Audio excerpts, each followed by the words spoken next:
ES Hoje, a gente te conecta com a notícia.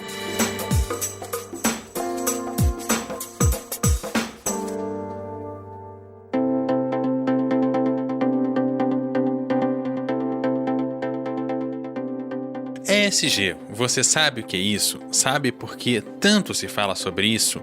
A partir de hoje, toda segunda semana do mês, o ES Ouve traz um episódio da série Impacto, discutindo o que ronda a sustentabilidade, o impacto positivo e tudo mais sobre esse conceito mundial. Nessa série, eu, Eduardo Couto, estou aqui ao lado da Alicia Mesquita, da Impact Hub. Seja bem-vinda. Obrigada. E se você quiser conferir lá no episódio 159, que, claro, onde a gente abordou esse assunto do ESG, a Alicia Mesquita explicou bastante coisa pra gente, que na prática é algo que vai muito além da preservação ambiental, é de fato impactar. E nessa estreia a gente vai conversar sobre temas como a inovação ambiental, negócios de impacto e a sociobiodiversidade, e se realmente é possível empreender, restaurar o planeta e ganhar dinheiro. Para a nossa conversa a gente tem aqui o secretário de Meio Ambiente do Governo do Estado do Espírito Santo, o Felipe Rigoni. Seja muito bem-vindo. Obrigado, Eduardo. Obrigado, Alice. É um prazer estar aqui com vocês falando sobre esse assunto que é tão importante. A gente acabou de sair do mês de julho, que foi considerado o mês mais quente desde as medições de temperatura começaram a acontecer. E que ainda tem muita gente que acha que o aquecimento global ele é uma falácia. Como é que é isso? Explica pra gente essa questão do aquecimento global e como que essas questões do aquecimento global estão presentes no nosso dia a dia. Como é que a gente sente isso? Perfeito. Primeiro é importante dizer o seguinte: o aquecimento global é uma verdade, está acontecendo. E por que está acontecendo? Em geral, porque os estoques de carbono na atmosfera estão ficando muito altos, né? Ou seja, a gente está emitindo carbono demais. Carbono vem da floresta queimada, vem da gasolina, quando você gasta o combustível, vem de tudo que gasta algum tipo de hidrocarboneto, gera carbono, e isso vai acumulando na atmosfera e vai gerando aquecimento global. Mas você, mas por que tá aquecendo e Pedra Azul continua frio?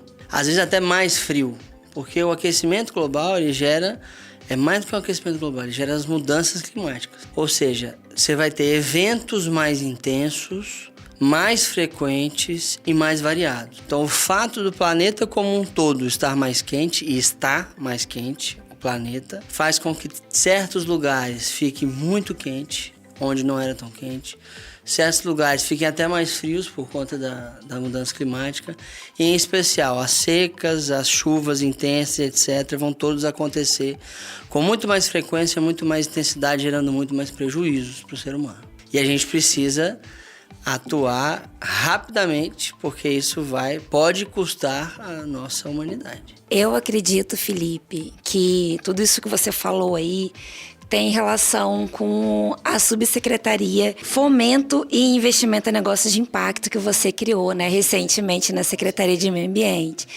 E aí eu queria que você falasse um pouco pra gente da motivação, né, real de ter essa subsecretaria, né, e um pouco dos planos, dos projetos que vocês estão pensando para ajudar a gente a passar aí por esse processo. Primeiro é importante esclarecer o que é a subsecretaria e o que são negócios de impacto socioambiental. Porque por muito tempo, você vê a discussão aí na mídia, nas redes sociais, não, ou você desenvolve ou você preserva, ou você está no meio ambiente ou você está na economia. E isso é uma grande falácia, né? Você pode fazer as duas coisas juntos. E aí que nasceu o conceito do NISA, que são negócios de impacto socioambiental. O que são isso? Não é negócios que geram algum impacto negativo no meio ambiente e depois compensam ou eliminam esse impacto. São negócios que o seu modelo de negócio em si já gera algum tipo de restauração, algum serviço ambiental. Entendeu? Ao invés de, vamos supor, uma mineradora muito grande que gera alguns impactos no meio ambiente, com certeza, e ela vai lá e compensa esses impactos fazendo outras ações. Isso é o que se fala no ESG, é a compensação ambiental, você mitiga aqueles efeitos que você gera. O NISA é diferente, é um negócio que tem como natureza, está no seu DNA, a restauração, a preservação, os serviços ambientais. E como é que você comentou a questão, né, das mineradoras, e aí a gente pensa também na geração de combustível, por exemplo, que a gente trabalha com muito combustível fóssil. Como é que uma geradora de combustível pode ser também uma empresa de impacto ambiental? Isso é possível? Depende do que nós estamos falando. negócio de impacto ambiental é aquele negócio que a cada real que ele ganha, ele faz um serviço positivo para a natureza. Então, ou seja, eu vou dar um exemplo aqui. Um cara que faz energia eólica. Isso é um negócio de impacto ambiental. E é combustível. E é combustível. Porque cada quilowatt de energia que ele vende, ele está gerando uma energia que é limpa e, por consequência, ajudando a natureza de alguma maneira. Um cara que tem, eu vou puxar um exemplo bem diferente, um cara que tem ali uma floresta na sua propriedade e faz produtos que ele extrai da floresta sem derrubar ela. Então, vamos ver, ele tem uma floresta que lá tem açaí, lá tem castanha, não sei o quê. Ele vai, junta aquilo tudo e faz um produto a partir disso aí. Isso também é um negócio de impacto socioambiental. Porque ele ganha dinheiro, isso é importante. Não, NISA tem que ser negócio, não é voluntarismo, não é filantropia. Pode ser uma empresa fazer, pode ser uma ONG fazer, mas tem que ser negócio, tem que dar dinheiro, tem que dar algum tipo de lucro. E, ao mesmo tempo, ele tem que gerar benefícios para o meio ambiente. Ou seja, é lucrar protegendo o meio ambiente. Lucrar protegendo, lucrar regenerando, melhor dizendo, né? Restaurando, protegendo, preservando, conservando e etc. É lucrar a partir disso aí. Né? Essa que é a grande diferença. O ESG é basicamente como se fosse uma filosofia, como se fosse um check-up. Todo ano você tem que ir lá no médico fazer um check-up para ver se está tudo certinho. O ESG é isso, é você ver se seus requisitos ambientais estão certos, se seus requisitos sociais estão certos, se seus requisitos de governança estão certos. E o que fazer se caso eles estejam errados. O NISA não, o NISA, a natureza dele é melhorar o meio ambiente ou alguma questão social. É importante, porque são negócios de impactos socioambientais. Né? Então, essas são as duas coisas nas quais a gente trabalha. Porque tem negócio que não vai ser NISA, mas pode ser sustentável.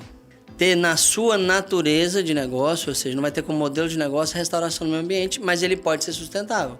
Se ele mitigar, se ele compensar e etc. Que é o que tem feito, né, as grandes empresas, mineradoras, as de petróleo e etc. E quase todo mundo hoje em dia.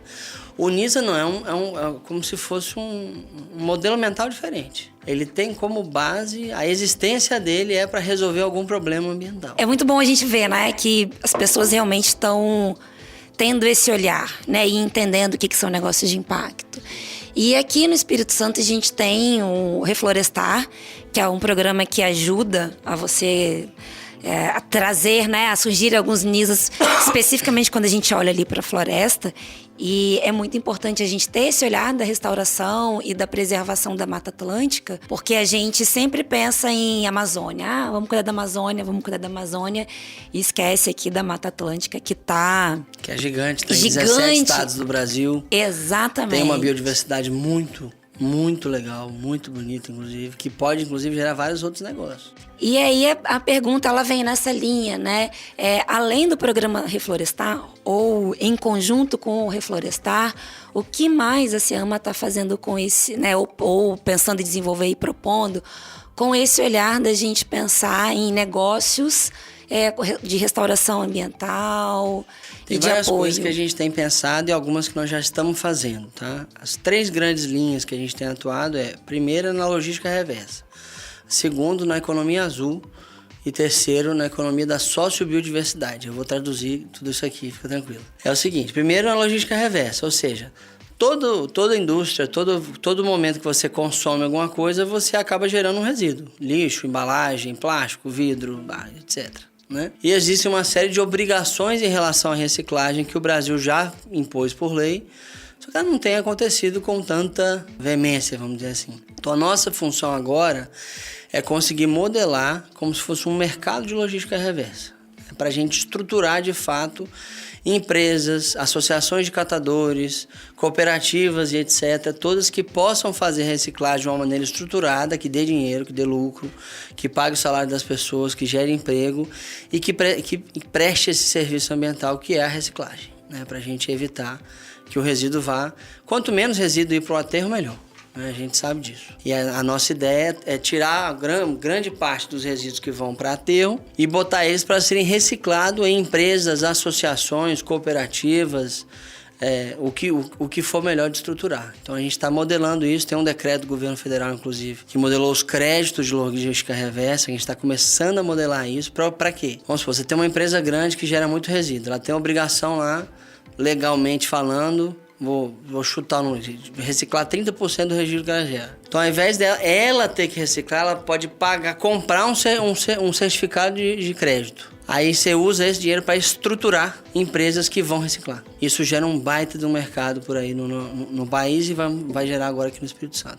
A outra coisa é que a gente fez agora um edital, provamos agora no nosso fundo, que é o Fundágua, R$9 milhões para a economia azul. O que é economia azul? A economia do mar? Não só, é a economia do mar sustentável. Porque tem economia no mar que não é necessariamente sustentável. Então, é entender e fomentar negócios a partir, desde pesquisa até negócios que já estão por aí, para a gente fomentar negócios, de novo, que tem a ver com o mar, com recurso hídrico, mas principalmente com o mar, mas que preservem a natureza. Nós estamos muito focados em mangue agora, para entender como é que a gente pode pegar esses mangues maravilhosos que a gente tem aqui no Espírito Santo, gerar negócios a partir desses mangues, para garantir que eles estejam preservados e que eles dêem lucro para as pessoas que estão ali envolvidas com ele. Que hoje você tem um problema muito grande de especulação imobiliária nos mangues, né? Isso no mundo inteiro, aqui em Vitória, no Espírito Santo, não é diferente. Porque o mangue, até então, não era visto como uma fonte de serviços ambientais por muita gente e muito menos como uma fonte de renda por muita gente. Então, se a gente consegue estruturar negócios que façam do mangue algo, além de ser muito importante para a natureza, que ele é muito importante, lucrativo também para algumas pessoas, você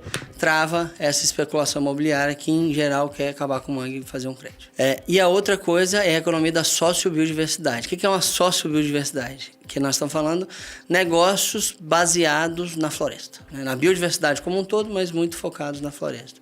Então, desde viveiros, algum negócio extrativista, não no sentido ruim da palavra, que você tira ali, por exemplo, você tem um pé de pitanga, né, dentro de uma floresta, você pode extrair as pitangas ali e fazer algumas coisas naquele sentido, preservando a natureza e gerando seu negócio.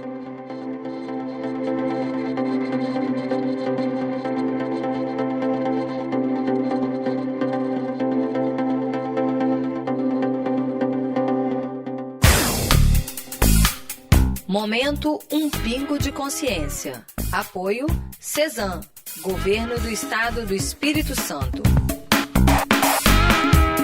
A energia elétrica é o maior custo operacional das companhias de saneamento e na CESAM o compromisso é com a preservação do meio ambiente.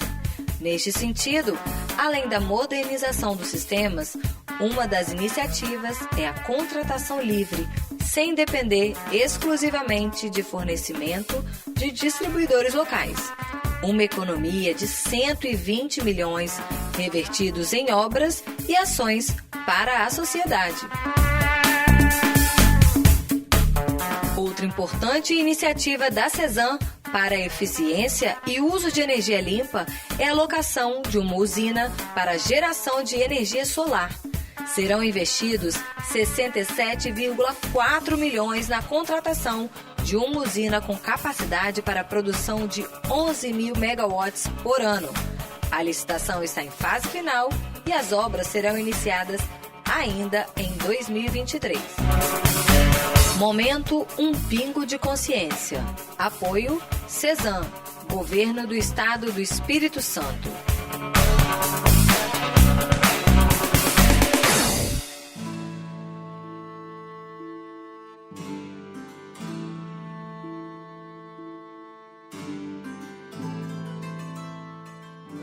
E aí você falou um pouquinho do mangue, falou também da reciclagem, e mais especificamente da reciclagem, que algumas empresas têm aí uma porcentagem que precisam reciclar e que existe um projeto para estruturar outras empresas. E a minha questão é, qual o desafio para investir, por exemplo, na reciclagem, que é um dos exemplos desses negócios sustentáveis? Por que é tão difícil ainda a gente ter um investimento nesses negócios? Por que é tão difícil? Porque a logística reversa, a reciclagem, está no âmbito do que a gente chama de economia circular, que para dar certo ela tem que ser um círculo fechado. Ou seja, alguém tem alguma obrigação de reciclar, paga para alguém que recicla, e esse alguém que recicla vende o material reciclado para alguém que consome. Fechar esse... Eu estou sendo muito simplista aqui, inclusive, no meu exemplo, mas fechar esse círculozinho, né? Essa cadeia que se um desses elos não tiver estruturado, nenhum dos outros funciona. É como se você tivesse um bolo e alguém roubou um pedaço do bolo dali. É isso, é igual um tripé. Só que com muito mais do que 3 pernas. Então, assim, se você tira uma das pernas do tripé, cai a mesa. Nesse caso aqui é a mesma coisa. Enquanto um não tiver estruturado, nenhum dos outros vai funcionar, né? Por isso que é meio capenga. Eu vou usar uma palavra ruim aqui, mas ainda é meio capenga no Brasil essa questão da logística reversa. Então, o que a gente quer fazer? A gente quer que a Subsecretaria de Negócios Sustentáveis seja quem fecha essa corrente.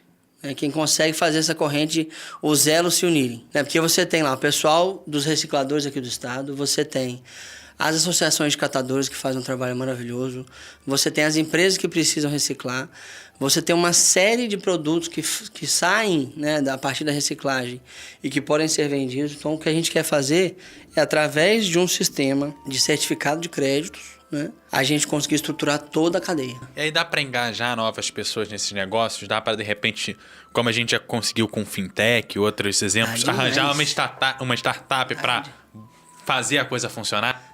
Não só uma, né? Porque aí não vai ser uma startup. Essa que é a questão, assim.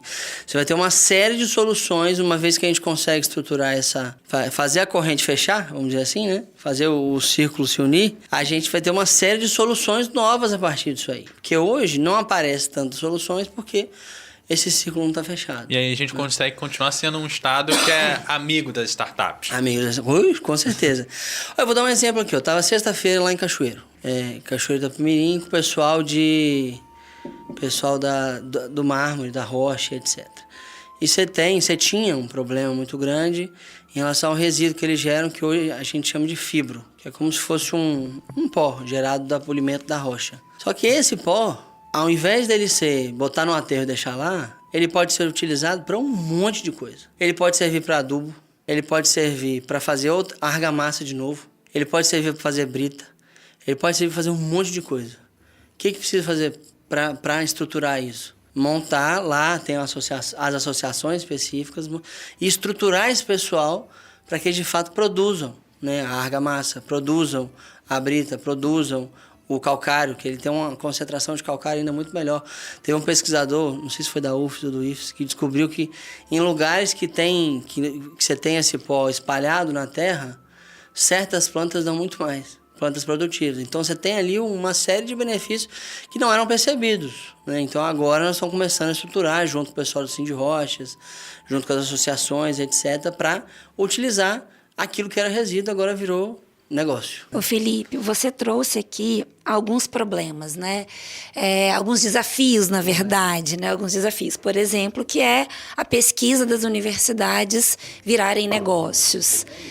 Mas a gente também tem um desafio pelo outro lado, né? Que é das pessoas que estão mais na base da cadeia, como fazer elas se engajarem nesse processo de transformação. E aí a minha pergunta é um pouco nesse sentido, assim, que você falasse um pouco pra gente como que tá o trabalho com as pessoas que estão mais na base da cadeia, tanto para elas aceitarem a usar, por exemplo, o pó, ou para elas poderem trabalhar com esse extrativismo, né, mais sustentável, entender a importância de deixar uma árvore em pé e até trabalhar com o olhar da economia azul também. Isso, eu tenho uma frase que eu uso sempre, que serve, que eu falo de produtores rurais, mas serve para quase todo mundo. O produtor que está no vermelho não vai se preocupar com o verde. O que eu quero dizer com isso? A gente precisa mostrar para as pessoas que é possível ganhar dinheiro, não estou falando de ficar milionário, mas ter uma renda, uma renda sustentável, dignidade para suas famílias, etc., com atividades sustentáveis. Enquanto a gente não mostrar isso com muita concretude, com muita clareza para as pessoas vão ficar ainda meio... ou à mercê da consciência muito elevada de alguns. Porque hoje, é óbvio, você tem pessoas que acham super importante e acabam fazendo as suas práticas sustentáveis. Mas no momento que você faz aquilo virar um negócio, gerando emprego, gerando renda, etc., você engajou as pessoas. Então, por isso que eu estou falando, quem está com fome não vai se preocupar em fazer um curso de pós-graduação. Mesma coisa serve para o lado de cá, né? Quem está passando necessidade não vai se preocupar em preservar a floresta, vai se preocupar em conseguir o seu sustento. Se a gente mostrar que o sustento dela pode vir com a floresta em pé, e pode, está resolvido a questão. Por isso que eu criei essa Subsecretaria de Negócios Sustentáveis. Para a gente conseguir modelar de pouquinho em pouquinho, é lógico, uma série de negócios que façam sentido para as pessoas e que sejam, que preservem, que restaurem, que regenerem a natureza a partir dos seus negócios. Eu acho que esse é o grande desafio. E óbvio que você tem um desafio de educação ambiental, que infelizmente ainda tem muitas pessoas que se preocupam, que perguntam por que está aquecendo o planeta se Pedra Azul está frio. Como que você vê essa ação do governo apoiando as empresas a tomarem mais protagonismo nesses processos de inovação ambiental, para que elas comecem a pensar na inovação para além de criar um produto novo ou diminuir perdas dos seus produtos, mas realmente pensando num processo de inovação com o meio ambiente? Olha, primeiro, assim, é importante saber, o governo ele é indutor das coisas. Ele não faz, né, vamos dizer assim. Ele não vai fazer a sustentabilidade acontecer, ele vai induzir. Que quem faz mesmo são as pessoas, são as empresas, né? Você tem muito mais gente fora do governo que dentro do governo. Então, a nossa função como governo é induzir, tornar viável, vamos dizer assim. Por exemplo, o caso da logística reversa, a cadeia de reciclagem. Não está viável hoje porque não está estruturado o sistema. Então, nós vamos estruturar o sistema. Mas quem vai fazer são as empresas, são as pessoas. Então, acho que tem uma questão aí, que é o que eu tenho tratado muito, toda reunião que eu vou com a empresa, primeiro, você tem que entender que isso é importante. Se não for pelo amor, porque você acha que é importante e a natureza está preservada, é porque você vai perder dinheiro. Desenvolvimento que não for sustentável daqui para frente não é desenvolvimento mais.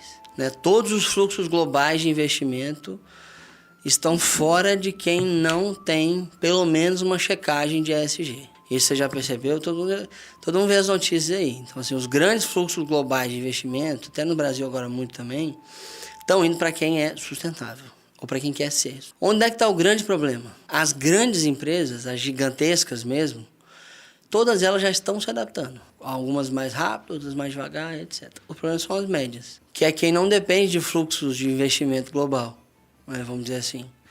Então, qual que é o nosso papel como governo? Além de induzir através do Banco de Desenvolvimento, por exemplo, do Bandes, através de política pública, etc., mostrar que isso é importante, porque senão nós vamos ter prejuízos cada vez maiores com isso.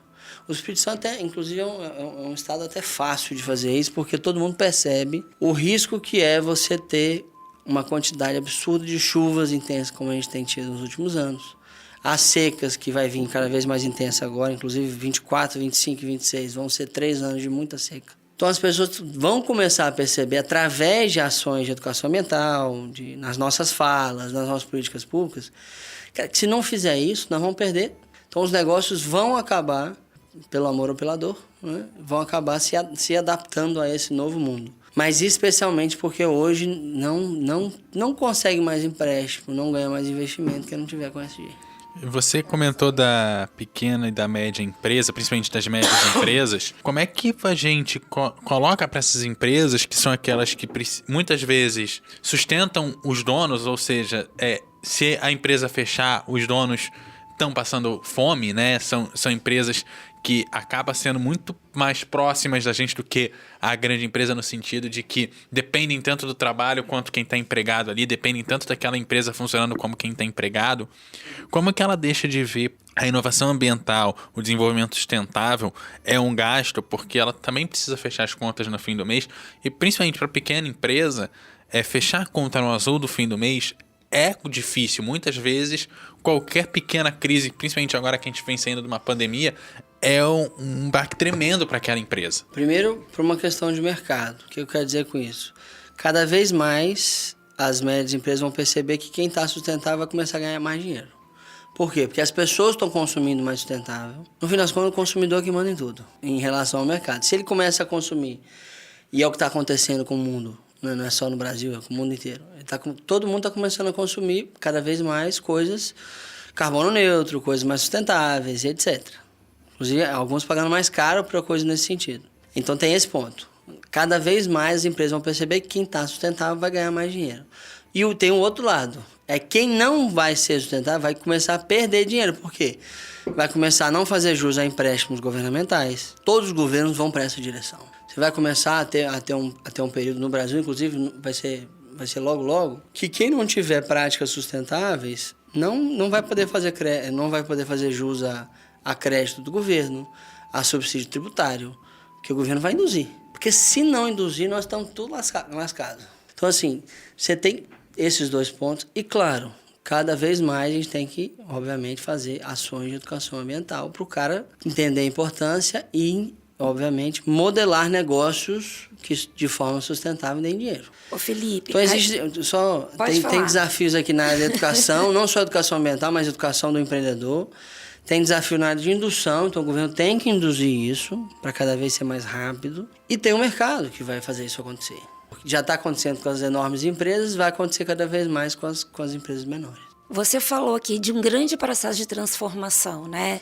Da gente no nosso cotidiano de consumo, das empresas, no meio de produção e de sobrevivência delas. E a gente falou também muito relacionado a ações ligadas a áreas mais rurais.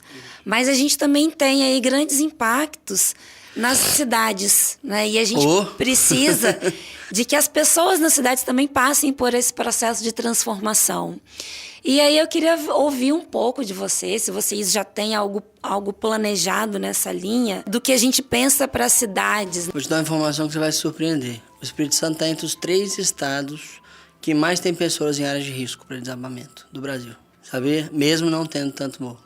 Tem morro pra caramba, mas as pessoas estão em muitas áreas de risco aqui no estado. Por isso que a gente tem no nosso governo o Fundo Cidades, que esse ano está com mais de 200 milhões de reais só para obras de adaptação.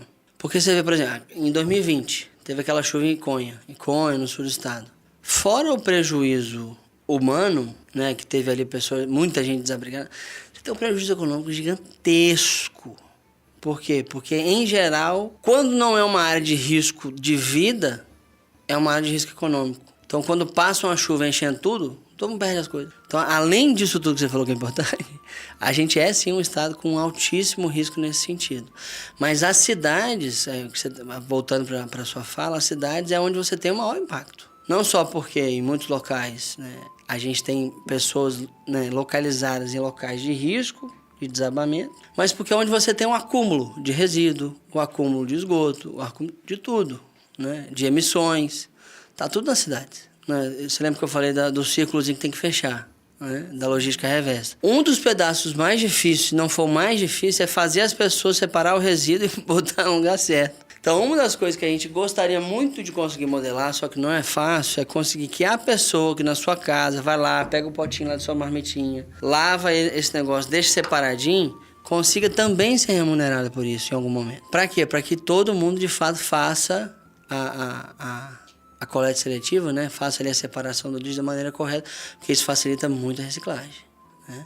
E aí tem o trabalho de educação mesmo, de aí base. Aí é o trabalho de educação de base, porque esse é, assim, de todos, talvez seja o desafio maior que nós temos, que é conseguir internalizar o comportamento nas pessoas da sustentabilidade, especialmente em relação ao resíduo. Porque, assim, é muito cômodo você pegar e enfiar tudo no lixo de uma vez, né? É muito mais cômodo do que você ter que pegar, lavar a sua marmitinha, a embalagem do iFood, separar o iFood, aquilo vem em papelão, aquilo vem em plástico. É um saco fazer isso, vamos combinar. Agora, se você faz isso, você facilita a reciclagem e gera um serviço ambiental muito grande. Então, por isso que a gente está tentando modelar. Como é que a gente faz para, inclusive, as pessoas físicas poderem receber um pouquinho por isso? Por isso que é fechar o círculozinho, que aí vai dar certo. E isso vai ser muito importante na periferia, né? Principalmente, porque a gente que está aqui, que mora em bairros com maior infraestrutura, que tem maior poder aquisitivo, é muito mais fácil para a gente separar um lixo. A pessoa que está na periferia, ela está preocupada com comer, né? E aí, se ela pensar que, se ela ficar sabendo disso e ter esse acesso de que, ao separar o meu lixo, eu tenho uma outra fonte de renda... Mesmo que seja pequena. Mesmo que seja pequena. Pois é, esse negócio de renda, se mesmo, independente da estrutura, se você conseguir... você tem um prédio ali, se você conseguir economizar R$50 no teu condomínio, você não gera efetivamente renda, mas se diminui o gasto, pelo menos, das famílias. Isso já ajuda muito. Exatamente. Eu tenho uma outra pergunta que eu queria fazer para você. Tem muita coisa que dá pra fazer. Tem muita coisa que dá para fazer. Mas aí trazendo um olhar um pouco mais global e nacional, né? Tá falando-se muito sobre política de crédito de carbono. E a gente sabe que o governo brasileiro lançou agora estratégias, né, para uma política de crédito de carbono no Brasil. Aqui no Espírito Santo está sendo pensado já alguma coisa, principalmente porque a gente tem grandes poluidores, né, grandes emissores. Já está sendo pensado ou está muito no começo ainda? Não, nós temos bastante coisa avançada nesse sentido.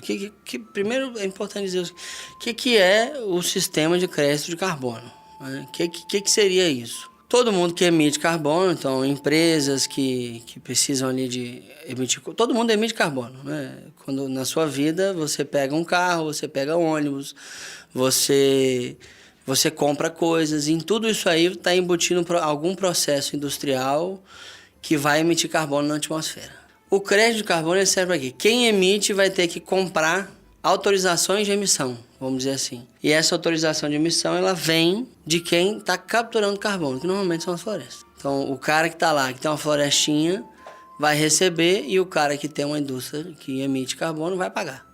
Basicamente, sendo muito chulo aqui, é isso que é um sistema de crédito de carbono. É importante dizer que ninguém vai ficar rico com isso. Tá? Tem muita gente achando que o crédito de carbono é a solução do planeta. Não é. É uma excelente solução. Mas não vai deixar ninguém rico, não. Tá? Eu já fiz várias contas para ver se dá, mas não dá. É mais uma renda para o produtor rural que tem uma floresta. É mais uma renda para o cara do reflorestar, que topou reflorestar um pedaço da sua terra. Mas não é a renda que vai resolver a vida do cara, vamos dizer assim. Mas vai ajudar. Dito isso, o que a gente está fazendo? Primeiro, a gente tem aqui o nosso plano estadual de mudanças climáticas, que parte dele é o plano de descarbonização. Nós aprovamos a primeira versão agora em junho e vamos ter a versão final em fevereiro do ano que vem. O que é isso? Dizer assim, sociedade capixaba, nós vamos nos tornar um estado carbono neutro, ou seja, que emite o mesmo tanto que captura, em 2050 com essas estratégias. Então, vamos dizer ali todas as estratégias nós vamos colocar. O governo e a sociedade, não é só o governo não, tá? Então, ali não vamos falar de política pública, mas também de compromissos, especialmente os setores industriais vão ter, né, para fazer essas redução e compensação de emissões. A partir daí, nós vamos começar a induzir coisas que são ou carbono neutro ou capturadoras de carbono. O reflorestar é uma delas. Você tem lá na agricultura um programa super legal que é o Plano ABC, é a agricultura de baixo carbono. Então vai ter uma série de induções de políticas públicas para que a agricultura tradicional como ela é hoje, ela é emissora, e se ela tiver um manejo legal, ela consegue ser capturadora de carbono. Porque se você faz um manejo de um pasto da maneira correta, você consegue fazer aquele pasto capturar mais carbono do que emitir. Então tem uma série de políticas públicas nesse sentido, e sim, nós temos agora, que nós vamos lançar muito em breve, esse ano ainda, o programa de carbono, que é o que vai estruturar, né, junto ali do Reflorestar e outros, quem vai receber esse dinheiro aqui no estado do Espírito Santo. Nós não vamos criar um mercado nosso, porque é muito melhor que seja o mercado brasileiro. Mas nós vamos conseguir induzir uma série de pessoas a receberem esse dinheiro. Você trouxe um exemplo que normalmente foge do cotidiano, né? Você falou do pasto. Normalmente, quando a gente fala de crédito de carbono, as pessoas pensam na plantio agrícola, mas elas esquecem, né, que uma fazenda que tem criação de gado, ovelha ou outros animais, ela também pode gerar crédito de carbono tendo um pasto. Ela, no mínimo, pode ser carbono neutra. Talvez ela não gere crédito de carbono, mas ela pode ser carbono neutro. E se fizer, como a gente faz no Reflorestar, que é um sistema agro-silvo-pastoril, que é no meio do pasto, você faz uma série de plantios de árvore, aí sim ela consegue gerar crédito. Porque no Reflorestar é importante as pessoas saberem.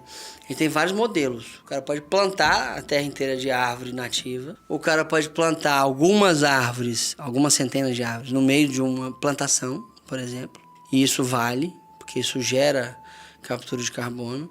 O cara pode plantar no meio do pasto. É óbvio que ele tem que associar isso ao manejo adequado do pasto. Porque aí você tem ali uma produção de gado, uma produção de leite, etc., que captura carbono. E vale colocar que o boi é um dos animais mais aproveitáveis que a gente tem em termos industriais. Se aproveita o boi inteiro, vamos lá, porque é tão baixo que não se aproveita. Até o casco eu tô comprando pro meu cachorro hoje em dia. Aí, ó. Que não deixa de ser um princípio, se a gente pensar da economia circular também, né? Da circularidade. verdade. Da gente usar realmente tudo daquele produto e pensar que lixo não é exatamente lixo, né? A gente tem que reconceituar aí o que é lixo e pensar nos insumos. Isso é importante você ter dito, viu, Liz? Porque, assim, lixo não é lixo. Lixo é dinheiro pra caramba. E nós estamos enterrando isso tudo. Momento Um Pingo de Consciência. Apoio Cezam, Governo do Estado do Espírito Santo. A energia elétrica é o maior custo operacional das companhias de saneamento e na Cezam o compromisso é com a preservação do meio ambiente. Neste sentido, além da modernização dos sistemas, uma das iniciativas é a contratação livre, sem depender exclusivamente de fornecimento de distribuidores locais. Uma economia de 120 milhões revertidos em obras e ações para a sociedade. Outra importante iniciativa da Cezam para a eficiência e uso de energia limpa é a locação de uma usina para geração de energia solar. Serão investidos 67,4 milhões na contratação de uma usina com capacidade para a produção de 11 mil megawatts por ano. A licitação está em fase final e as obras serão iniciadas ainda em 2023. Momento Um Pingo de Consciência. Apoio Cezam, Governo do Estado do Espírito Santo.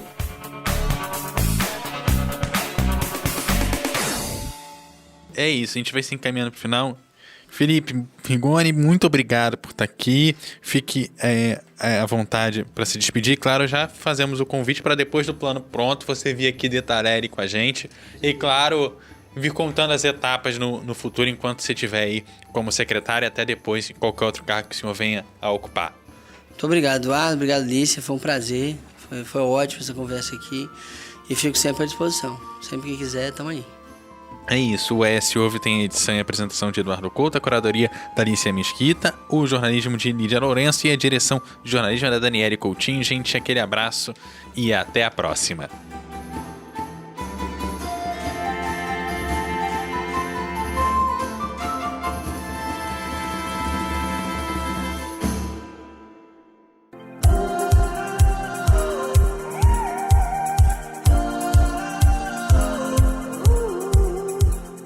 Deixe seus comentários no eshoje.com.br.